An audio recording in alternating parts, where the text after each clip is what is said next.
Selamat pagi, sebelumnya Om Swastiastu. Kami dari kelompok 2D dari kelas 2A akan mempresentasikan materi yang berjudul Kurikulum Sekolah dan Sejarah Perkembangan Kurikulum di Indonesia. Sebelum itu, izin kami memperkenalkan nama kelompok terlebih dahulu. Yang pertama yaitu saya sendiri, Nyoman Satya Surya Adidharma dengan NIM 201202 1015 dan anggota saya yaitu Perkenalkan, nama saya Gusti Ayunita Kinanti dengan NIM 201 202 1020. Baik, yang pertama itu kurikulum sekolah. Kurikulum menurut Undang-Undang Nomor 20 Tahun 2003. Kurikulum adalah seperangkat rencana dan pengaturan mengenai tujuan, isi, dan bahan pelajaran serta cara yang digunakan sebagai pedoman penyelenggaraan kegiatan pembelajaran untuk mencapai tujuan pendidikan tertentu. Baik, mengenai kaitan kurikulum dan pembelajaran, kurikulum memuat apa yang akan diajarkan, sedangkan pembelajaran adalah cara yang digunakan untuk melaksanakan kegiatan belajar dan mengajar. Selanjutnya yaitu sejarah kurikulum di Indonesia. Di Indonesia sendiri, kurikulum mengalami perubahan sebanyak 10 kali sejak Indonesia merdeka sampai sekarang. Yang pertama yaitu kurikulum rencana pelajaran tahun 1947. Kurikulum ini pelaksanaannya tidak menekankan pada aspek kognitif, melainkan menekankan pada pembentukan karakter manusia, seperti contohnya membangun jiwa nasionalisme. Struktur mata pelajarannya bersifat terpisah-pisah setiap mata pelajarannya, atau sering disebut separated curriculum, serta setiap jenjang memiliki jumlah mata pelajaran yang berbeda. Yang kedua yaitu kurikulum rencana pelajaran terurai 1952. Kurikulum ini lebih merinci setiap mata pelajaran yang kemudian diberi nama Rencana Pelajaran Terurai 1952. Setiap guru mengajar satu mata pelajaran. Dalam kurikulum ini, mata pelajaran diklasifikasikan menjadi 5 kelompok bidang studi. Yang pertama yaitu kelompok studi moral, kedua kecerdasan, ketiga emosionalistik atau artistik, yang keempat yaitu keterampilan, dan yang kelima yaitu jasmani. Yang ketiga yaitu kurikulum 1964. Pada kurikulum ini merupakan penyempurnaan dari kurikulum sebelumnya, menitik beratkan pada pengembangan daya cipta, rasa, karsa karya, dan moral, yang kemudian dikenal dengan Pancawardhana. Pancawardhana ini sama seperti kurikulum sebelumnya, yaitu pengelompokan mata pelajaran menjadi 5 kelompok bidang studi. Pada kurikulum ini juga ditetapkan yaitu Hari Krida yang jatuh pada hari Sabtu. Hari Krida ini merupakan hari di mana siswa diberi kebebasan untuk berlatih di kegiatan bidang budaya, seni, olahraga, sesuai minat dan bakat yang dimiliki oleh siswa. Yang keempat yaitu kurikulum 1968. Pembelajaran Pancawardhana diganti menjadi pembinaan jiwa Pancasila. Salah satu ciri khas dari kurikulum 1968 yaitu mata pelajaran yang muatannya teoritis dan tidak berkaitan dengan objektif di lapangan atau kehidupan nyata. Struktur kurikulumnya yaitu correlated subject curriculum, yaitu artinya materi pada jenjang rendah memiliki kaitan dengan jenjang yang lebih tinggi. Yang kelima yaitu kurikulum 1975. Kurikulum ini menggunakan prosedur pengembangan sistem instruksional. PPSI berasumsi bahwa proses belajar mengajar yang senantiasa diarahkan pada pencapaian tujuan. Tujuan akhir adalah hal yang harus dicapai ketika belajar. Hal ini menyebabkan sistem penilaian pada kurikulum ini agak berbeda dengan kurikulum sebelumnya, di mana pada kurikulum ini mengharuskan adanya penilaian di setiap akhir pembelajaran atau akhir satuan pembelajaran. Selanjutnya akan dijelaskan oleh Anggita. Baiklah, sejarah kurikulum di Indonesia yang keenam, yakni kurikulum 1984. Jadi di kurikulum ini menyungsung proses skill approachment dengan pendekatan CBSA atau cara belajar siswa aktif dan berorientasi pada tujuan instruksional. Kemudian yang ketujuh ada kurikulum 1994 dan suplemen kurikulum 1999. Merupakan penyempurnaan konsep dari kurikulum sebelumnya. Jadi memiliki tujuan pengajaran menekankan pada pemahaman konsep dan keterampilan, menyelesaikan masalah sosial dan pemecahan masalah. Yang ke-8, kurikulum 2004. Jadi setiap mata pelajaran menetapkan kompetensi yang harus dicapai oleh siswa. Jadi setiap mata pelajaran diurai berdasarkan kompetensi apa saja yang harus dicapai oleh siswa nantinya. Kemudian yang ke-9 ada kurikulum 2006. Jadi di kurikulum ini Departemen Pendidikan Nasional pada saat itu menetapkan kerangka dasar atau KD, standar kompetensi lulusan atau SKL, dan standar kompetensi dan kompetensi dasar atau SKKD. Dan yang terakhir, yang ke-10, kurikulum 2013. Jadi di kurikulum ini pembelajaran berpusat pada siswa banyak menggunakan penguasaan teknologi. Jadi guru dituntut untuk mencari pengetahuan sebanyak-banyaknya karena perkembangan teknologi akan cepat membuat siswa lebih mudah dalam mendapatkan informasi. Kemudian peranan kurikulum akan dijelaskan oleh teman saya. Baik, peranan kurikulum yang pertama yaitu konservatif. Kurikulum diharapkan harus bisa menyimpan, kemudian mewariskan nilai luhur budaya kepada para siswa. Siswa perlu memahami nilai-nilai yang berlaku di masyarakat, sehingga saat mereka kembali ke masyarakat, mereka bisa berinteraksi dan bertingkah laku sesuai norma dan nilai yang ada di masyarakat. Yang kedua dan ketiga akan dijelaskan oleh Anggita. Baiklah, peranan kurikulum yang kedua yakni kreatif. Jadi peranan kurikulum kreatif merupakan pengembangan hal baru yang akan dibutuhkan pada masa sekarang dan masa yang akan mendatang. Jadi peranan ini menekankan bahwa kurikulum harus mengembangkan sesuatu yang baru sesuai perkembangan yang terjadi dan kebutuhan-kebutuhan masyarakat pada masa sekarang dan pada masa yang akan mendatang. Kurikulum harus mengandung hal-hal yang dapat membantu setiap siswa mengembangkan semua potensi yang ada pada dirinya untuk memperoleh pengetahuan-pengetahuan baru, kemampuan-kemampuan baru, serta cara berpikir yang baru yang dibutuhkan dalam keberlangsungan hidup. Dan yang terakhir ada peranan kurikulum krisis atau evaluatif, yakni sebagai alat untuk kontrol sosial. Jadi peranan ini dilatar belakangi oleh adanya kenyataan bahwa nilai-nilai budaya yang hidup di masyarakat senantiasa mengalami perubahan, sehingga pewarisan nilai-nilai budaya masa lalu kepada siswa perlu disesuaikan dengan kondisi yang terjadi pada masa sekarang. Selanjutnya, pengembangan kurikulum dan landasan.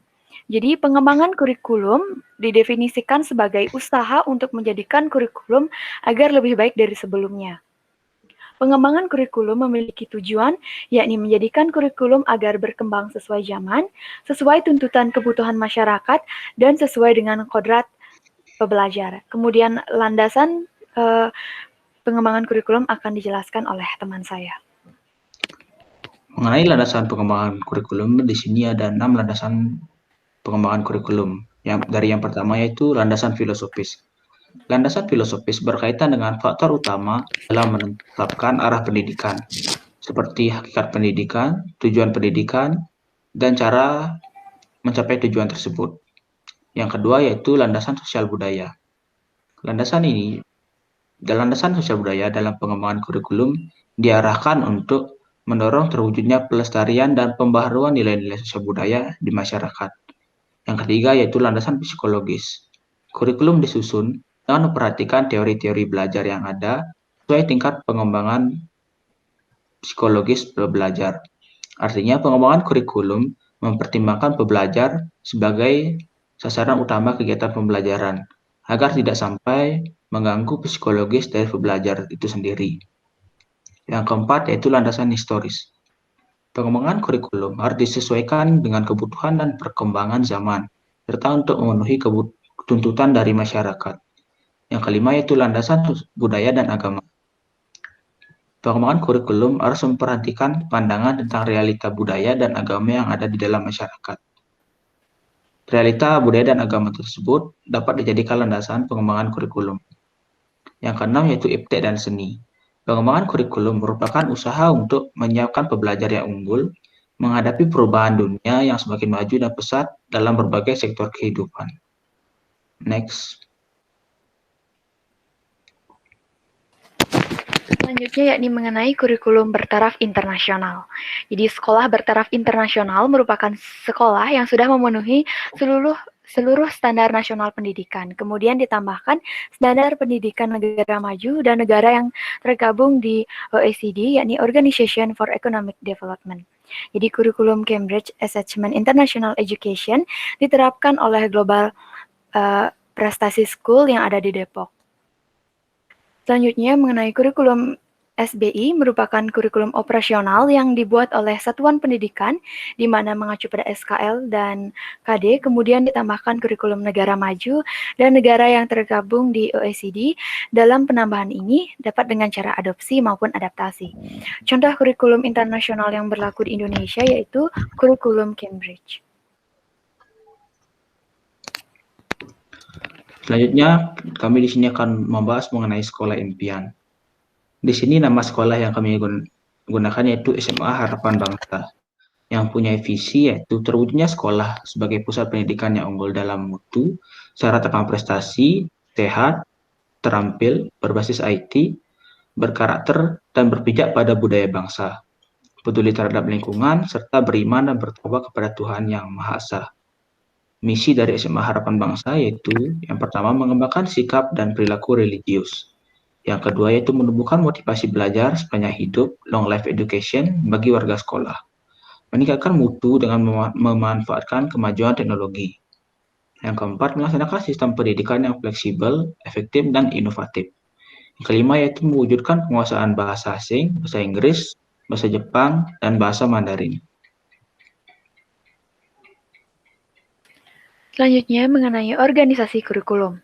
Sesuai dengan visi misi SMA Harapan Bangsa, sekolah ini menerapkan kurikulum 2013 dengan karakteristik yakni mengembangkan keseimbangan antara pengembangan sikap, spiritual, dan sosial, rasa ingin tahu, kreativitas, kerjasama dengan kemampuan intelektual, dan psikomotorik.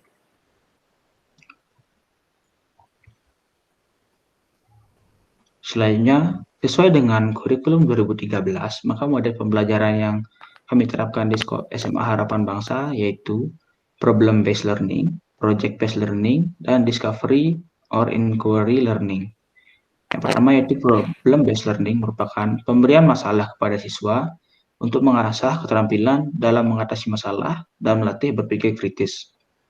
Yang kedua yaitu project based learning, merupakan pembelajaran menggunakan proyek sebagai medianya untuk melatih kreativitas siswa. Yang ketiga yaitu discovery or inquiry learning, merupakan pembelajaran aktif yang dimulai dengan mengajukan pertanyaan, kemudian ditemukan masalah, baru kemudian dibahas bersama-sama. Selanjutnya mengenai metode evaluasi dan ekstrakurikuler. Bicara mengenai metode evaluasi, ada 3 jenis. Yang pertama, evaluasi sikap dengan metode teknik observasi, penilaian diri, penilaian antar teman, dan keaktifan.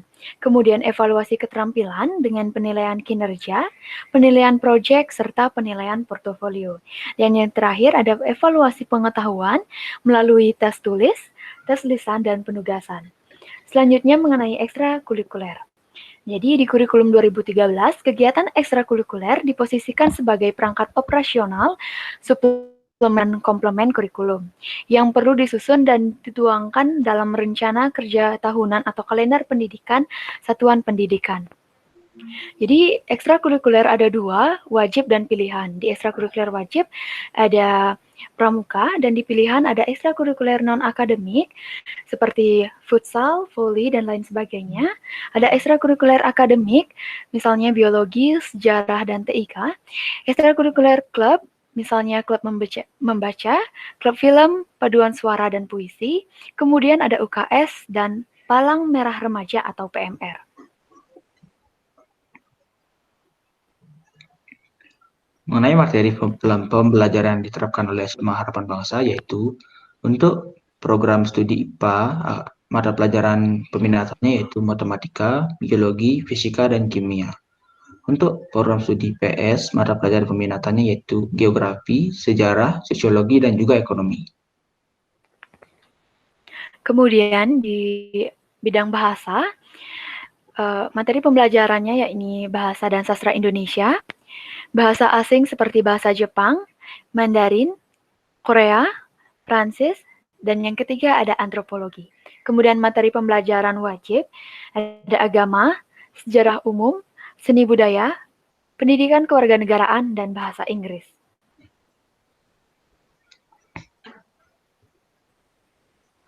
Mengenai strategi pembelajaran yang akan kami terapkan, yaitu ada dua macam pendekatan. Yang pertama yaitu pendekatan dengan cara contextual teaching and learning. Pendekatan ini merupakan konsep belajar yang membantu guru dalam mengkaitkan antar materi yang dipelajarinya dengan situasi dunia nyata. Siswa dan mendorong siswa membuat hubungan antara pengetahuan yang dimilikinya dengan penerapannya dalam kehidupan sehari-hari. Untuk metodenya yaitu metode cooperative learning. Merupakan metode belajar di mana pengajaran selain dirancang untuk mendidik kemampuan akademik siswa, juga digunakan untuk melatih interaksi sosial antar pembelajar dan melatih kerjasama kelompok. Teknik yang digunakan yaitu diskusi kelompok, inquiry keperpustakaan, dan tanya jawab. Dan model pembelajaran yang digunakan yaitu jigsaw. Model pembelajaran jigsaw ini yaitu di mana nantinya siswa akan dibagi menjadi beberapa kelompok-kelompok yang disebut dengan kelompok asal. Kemudian akan ada materi, akan disiapkan beberapa materi. Nah, nanti siswa dari kelompok asal akan membentuk kelompok lagi sesuai materi yang ada. Misalnya, dari kelompok asal 1, anggota 1 akan pergi ke materi 1, anggota dari kelompok asal yang pertama, anggota keduanya pergi ke materi yang kedua, anggota yang ketiga pergi ke materi yang ketiga, dan begitu seterusnya. Kemudian kelompok asal yang kedua sama juga, yaitu anggota pertamanya pergi ke materi 1, anggota nomor 2-nya pergi ke materi 2, anggota ketiganya pergi ke materi 3, dan begitu seterusnya. Nanti mereka akan membuat materi sendiri-sendiri. Kemudian setelah mereka mengumpulkan materi di materi 1, 2, 3, mereka akan kembali ke kelompok asalnya untuk menggabungkan materinya bersama kelompok asalnya.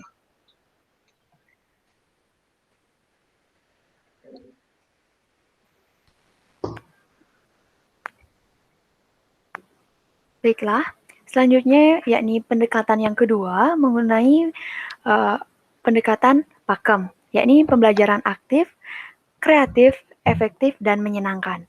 Jadi di pendekatan kedua menggunakan metode tanya jawab dengan teknik siswa membuat pertanyaan sendiri dan menjawab sendiri. Jadi model yang digunakan dalam pembelajaran di pendekatan 2 yakni snowball throwing, di mana hal yang pertama dilakukan adalah penyampaian materi, kemudian pembentukan kelompok. Masing-masing ketua kelompok diminta untuk menjelaskan ulang materi yang tadi sudah disampaikan. Kemudian siswa diberikan secari kertas dan siswa menulis pertanyaan terkait materi yang sudah disampaikan. Setelah itu pertanyaan yang sudah dibuat tadi ditulis dan diselesaikan secara bersama-sama. Jadi kegiatan tersebut diumpamakan sebagai pembuatan bola salju, sehingga model pembelajaran tersebut sering disebut dengan snowball throwing.